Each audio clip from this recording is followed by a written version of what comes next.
Hello everyone, my name is Trivesh and watching my YouTube channel. तो मेरे एक subscriber हैं, उन्होंने मुझसे एक सवाल पूछा है कि गेट इट और गॉट इट, इन दोनों में क्या फ़र्क है। हम कई बार देखते हैं कि कभी कोई टीचर है या फिर कोई भी अगर आपको कोई समझा रहा है, तो कई बार ऐसा होता है कि वो अगला इंसान आपके समझने के लिए गेट इट बोल देता है, कई बार गॉट इट बोल देता है। और ये दोनों जो इंटरचेंजेबल हैं, ये कई जगह आपको मिलेंगे देखने को। ठीक है कि आपको वहाँ पे कन्फ्यूजन सी हो जाएगी कि क्या लगाना है क्या नहीं लगाना। और काफ़ी लोग इनको गलत लगा देते हैं। ठीक है, जहाँ पे लगना नहीं चाहिए वहाँ भी लगा देते हैं, तो वो ठीक नहीं है अगर बिल्कुल सही तरीके से जाएं। तो आगे बढ़ने से पहले मुझे एक सवाल आपसे पूछना है कि अगर मैं आपको बोलूँ कि आप इस चीज़ को ट्रांसलेट कीजिए इंग्लिश में कि मैं समझ रहा हूँ, या फिर मैं पूछ रहा हूँ क्या तुम समझ रहे हो। अगर आपका जवाब ये है कि I am understanding, are you understanding, तो वो बिल्कुल गलत है। मैंने अभी एक वीडियो बनाया था कुछ दिन पहले ही, मैंने उसमें भी ये चीज़ क्लियर बताई थी कि अंडरस्टैंडिंग जो है, जो ये वर्ड है अंडरस्टैंड के आगे जब हम आईएनजी लगा देते हैं, ठीक है, तो ये एक विशेषता बताने वाला वर्ड बन जाता है। ठीक है, हिंदी में बोले तो विशेषण। सो ये एक विशेषता बताने वाला वर्ड बन जाता है। मतलब अंडरस्टैंडिंग का मतलब ये होता है समझदार, सूझबूझ वाला। कि अगर मैं किसी इंसान की एक क्वालिटी बता रहा हूँ, मैं बोल रहा हूँ कि वो बहुत समझदार है या फिर वो बहुत समझ, मतलब कि उसको बहुत अच्छी समझ है, वो एक बहुत अच्छी सूझबूझ वाला इंसान है, तब मैं ये बोलूँगा ही इज़ वेरी अंडरस्टैंडिंग या फिर ही इज़ अंडरस्टैंडिंग। मैं अगर किसी को ये बोल रहा हूँ कि आई एम अंडरस्टैंडिंग, तो उसका मतलब ये नहीं है कि मैं समझ रहा हूँ, उसका मतलब ये है कि मैं सूझबूझ वाला इंसान हूँ, मैं अपनी एक क्वालिटी बता रहा हूँ। ठीक है, तो कभी भी आप इस चीज़ को यूज़ मत करिए कि अगर आप किसी से पूछ रहे हैं कि क्या तुम्हें समझ में आ रहा है, तो आप ये मत पूछिए आर यू अंडरस्टैंडिंग। या फिर अगर आप किसी को बता रहे हैं कि हाँ मैं समझ रहा हूँ, तब भी आप ये मत बोलिए कि यस आई एम अंडरस्टैंडिंग। ठीक है, तो ये जो वर्ड है इस तरह से नहीं होता। अब मैं आता हूँ अपने टॉपिक पे, गेट इट और गॉट इट पे। तो पहले मैं आपको गेट इट का बताता हूँ क्योंकि वो बहुत, मतलब कि वो थोड़ा छोटा है। गॉट इट थोड़ा समझने में और तो 4-5 पॉइंट्स हैं, गेट इट छोटा है। तो पहले गॉट गेट इट समझते हैं हम। तो देखिए गेट इट, अब मैं जो गेट इट और गॉट इट है ये मैं ऐसे समझाऊंगा कि जहाँ पे मैं सिर्फ इन्हीं को लगाऊं। ठीक है, जहाँ पे सिर्फ गेट इट या फिर सिर्फ गॉट इट बोल के ही काम चल जाएगा। ऐसे चैलेंजेस जो हैं, ऐसे जो सेंटेंसेस है, मैं आपको वो बताऊंगा। अब जैसे पैसिव सेंटेंस है I will get it done, कि मैं इसको करा लूंगा, ये गेट इट का सेंटेंस नहीं है। मतलब ये एक पैसिव सेंटेंस है, लेकिन मैं यहाँ पे सिर्फ अगर गेट इट बोलूँ कि कोई मुझे बोले कि भाई इसको पेंट करवा दे और मैं बोलूँ गेट इट, तो इसका कोई सेंस नहीं बनेगा। ठीक है, तो यहाँ पे पूरा बोलना पड़ेगा I will get it done. तो ये इस टॉपिक पे नहीं आएगा। सिर्फ ऐसा जहाँ पे मैं गेट इट भी बोल सकता हूँ, मैं वहाँ पे किस तरह से यूज़ करूँगा वो बताने वाला हूँ। तो पहले गेट इट पे आता हूँ। देखिए पहला पॉइंट है गेट इट में अंडरस्टैंड। ठीक है, कि मतलब समझने वाली जब बात आती है, अगर कोई मुझे मान लीजिए कोई स्टेप सिखा रहा है, कोई डांस का स्टेप सिखा रहा है, या फिर कोई मुझे कोई प्रॉब्लम सॉल्व करनी बता रहा है। ठीक है, मतलब मुझे मल्टीप्लिकेशन ये वो चीज़ें समझा रहा है कि ऐसे कैसे करते हैं, मुझे समझ में नहीं आ रहा। सो अगला इंसान ये नहीं बोलेगा why are you not understanding, नहीं, why don't you get it, तुम्हें समझ में क्यों नहीं आता, why don't you get it. ठीक है, तो ये सिंपल गेट इट का सेंटेंस ही बना। ठीक है, why don't you get it, तुम्हें समझ में क्यों नहीं आता। ठीक है, तो पहला तो ये हो गया। अगर मैं वहाँ पे ये बोलूँ कि हाँ मुझे समझ में आ रहा है या फिर मैं समझता हूँ इस चीज़ को, so I get it, I get it. ठीक है, अगर मुझे कोई डांस का स्टेप सिखा रहा है, ठीक है, और वो मुझे बोल रहा है कि तुम्हें समझ में क्यों नहीं आता, तुम समझते क्यों नहीं हो, so why don't you get it, तुम्हें ये समझ में क्यों नहीं आता। फिर मैंने उसी स्टेप को करके बताया और मैंने बोला आई गेट इट। अब आगे मतलब कि मैं समझ गया, मैं समझता हूँ इस स्टेप को। ठीक है, सो गेट इट भी वहाँ बोल सकते हैं। लेकिन अगर आप ये बोलें कि गेट इट के अंदर ये सेंटेंस भी आ सकता है और डिड यू गेट इट, क्या तुम्हें समझ में आया, नहीं, ये गॉट इट वाला सेंटेंस हो गया क्योंकि डिड बाहर आ चुका है। अगर मैं डिड को छुपा दूं, इस सेंटेंस को सिंपल बना दूं, ये तो नेगेटिव में बना लिया, इस सेंटेंस को अगर मैं सिंपल बना दूं तो वो गॉट इट वाला बन जाएगा। गेट इट का नेगेटिव यही बनेगा, Y don't you get it. ठीक है, I do not get it, मुझे ये समझ में ही नहीं आता। आई डोंट गेट इट, मुझे समझ में नहीं आता कि तुम ऐसा क्यों करते हो।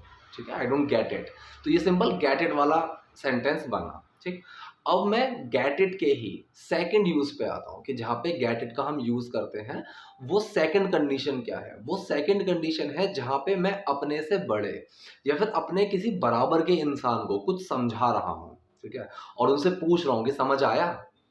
अपने बराबर के या फिर अपने से बड़े।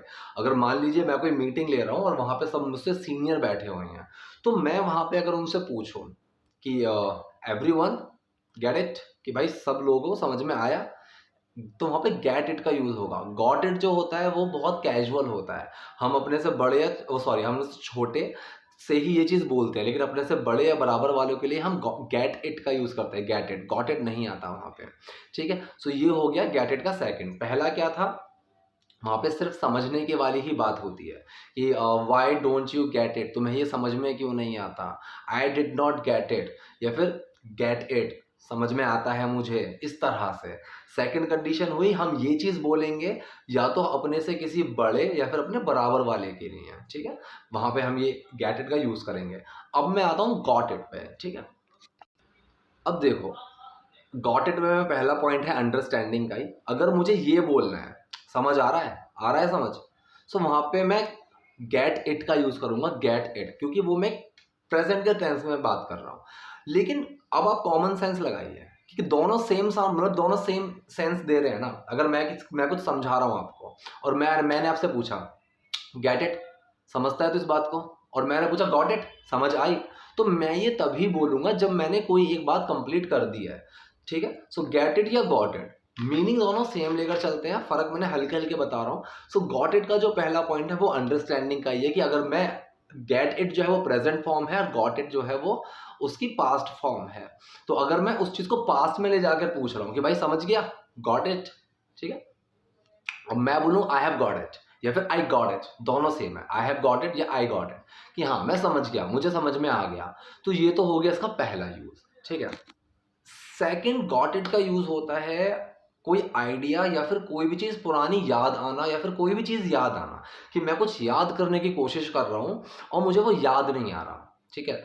जैसे ही मुझे याद आएगा तब मैं बोलूंगा I got it, I got it. या फिर कोई आइडिया आना, अब मैं किसी प्रॉब्लम में हूँ या फिर मेरे दोस्त किसी प्रॉब्लम में है, अब हम उस चीज को सॉल्व करने की कोशिश कर रहे हैं, ठीक है, किसी से नहीं हो रहा, और मुझे तभी एकदम समझ में आया कि अच्छा ये प्रॉब्लम है, इसकी वजह से सॉल्व नहीं हो पा रहा है। तो मैं वहां पे क्या बोल पड़ूंगा, आई गॉट इट, मतलब मुझे समझ में आ गया, आई गॉट इट, मैं समझ गया क्या प्रॉब्लम है। या फिर अगर कोई मेरे पास आके ये बोले कि यार कोई रेस्टोरेंट बता बढ़िया सा, तब मैं बोले यार मैं गया था कहीं पे, एक एक बहुत अच्छा रेस्टोरेंट है, नाम याद नहीं आ रहा क्या नाम है उस रेस्टोरेंट का। जैसे ही उन्हें अच्छा अच्छा I got it, got it, याद आ गया, I got it, I got it, इस तरह से, ठीक है। तो याद करना कोई भी चीज़ या फिर कोई चीज़ का आइडिया आना, नया आइडिया, वहाँ पे हम गॉट इट का यूज़ करते हैं। थर्ड बताता हूँ। अब देखिए, थर्ड है जब मैं अपने से किसी छोटे को डांट रहा हूँ, ठीक है, डांट रहा हूँ या फिर उससे बोल रहा हूँ अपने से किसी छोटे पे, वो ये क्योंकि ये एक बहुत ही कैजुअल अप्रोच है। अब जैसे मैंने किसी से बोला कि you are not suppose to come inside, got it, कि मतलब तुम अंदर नहीं आओगे, समझ में आ रही है ये बात। तो हिंदी में जब हम बोलते हैं कि समझ में आ रही है ये बात, इस तरह से, तो ये हम किसी सीनियर के आगे नहीं बोलते, ठीक है। सीनियर से या फिर अपने कोई मतलब एज सेम ग्रुप का हो, लेकिन आप किसी को तमीज से बात करते हैं, तो वहां पे हम इस तरह से नहीं बोलते, लेकिन छोटों से बोलते हैं। So you are not suppose to come inside, got it, आ रही है बात समझ में, इस तरह से। तो छोटों को डांटने में गॉट इट का यूज होता है। अब इसका मैं आपको लास्ट यूज बताता हूँ, लास्ट लेकिन बहुत ज्यादा आप यहाँ पे इसको यूज करेंगे। ये होता है कोई भी चीज या तो आप ढूंढ रहे हैं, ठीक है, या तो आप कोई भी चीज ढूंढ रहे हैं या फिर किसी भी चीज को पाने की इच्छा है आपकी, ठीक, मतलब या तो कोई चीज ढूंढना या फिर कोई अचीवमेंट, तो वहां पे हम इसको यूज करेंगे। अब मान लो कि मैं अपनी चाबी ढूंढ रहा हूँ, रूम की चाबी, बाइक की चाबी, किसी भी चीज की, मैं कोई चाबी ढूंढ रहा हूँ। अब काफी देर हो गई, जैसे ही मुझे मिलेगी तब मैं क्या चलूंगा, गॉट इट, मिल गई, ठीक है। अब मैं और मेरे दो तीन दोस्त हम सब ढूंढ रहे हैं एक ही चीज, कोई चाबी ढूंढ रहे हैं, कोई कुछ ढूंढ रहे हैं। तो जैसे ही मिलती है, मुझे मिले किसी को भी मिले, एकदम से क्या आवाज आएगी, गॉट इट, मिल गई, ठीक है। सेकंड जो मैंने बताया अचीवमेंट कि मतलब जैसे कि मुझे मैं कोई जॉब का इंटरव्यू देने के लिए गया, ठीक है। तो मैं इंटरव्यू को अगर मैं दे के बाहर निकला और मेरे पास कॉल आया किसी का कि भाई क्या हुआ इंटरव्यू में, तब मैं बोलूँगा गॉट इट, हो गया, मतलब मैं क्लियर हो गया, मुझे मिल गई जॉब। तो वो एक अचीवमेंट। अब ये अचीवमेंट बड़ी भी हो सकती है, छोटी भी हो सकती है। छोटी का मतलब क्या है कि मैं किसी ऑटो वाले को ढूंढ रहा हूँ कि मुझे ऑटो चाहिए, अब मैं लेट हो रहा हूँ कहीं के लिए, ऐसे उसी टाइम पे मेरे पास किसी का कॉल आया मेरे दोस्त का कि भाई ऑटो मिल गया तुझे, तो मैं बोलूँगा गॉट इट। ठीक है, तो यहाँ पे ऐसे यूज होता है इसका। तो आई होप ये चीज़ आपको क्लियर हुई होगी। समझने में गेटेड और गॉटेड आप दोनों को यूज़ कर सकते हैं किसी भी तरह से, लेकिन वहाँ पे आप उसको कैजुअल फॉर्मल इन दो चीज़ों में रखिए। क्योंकि टीचर क्या होता है, टीचर बड़े होते हैं, तो बड़े जब होते हैं और हम छोटे हैं उनसे, तो वो बोल सकते हैं गॉट इट, समझ में आया सबको, ठीक है। लेकिन अगर मैं अपने साथ के लोगों के में, मतलब अगर सारे टीचर हैं, तब वो टीचर गॉट इट नहीं बोलेगी, ना ही अपने से सीनियरों के बीच में। सो ये चीज़ का बस छोटा सा फर्क होता है। तो आई होप आपको वीडियो पसंद आई होगी, समझ में आया होगा। कोई डाउट है, कोई क्वेरी है तो कमेंट बॉक्स में जाइए, लिखिए, मैं आपकी बिल्कुल उसको सॉल्व करूँगा। और नए हैं, वीडियो पसंद आई तो लाइक कीजिए, सब्सक्राइब कीजिए। Thank you.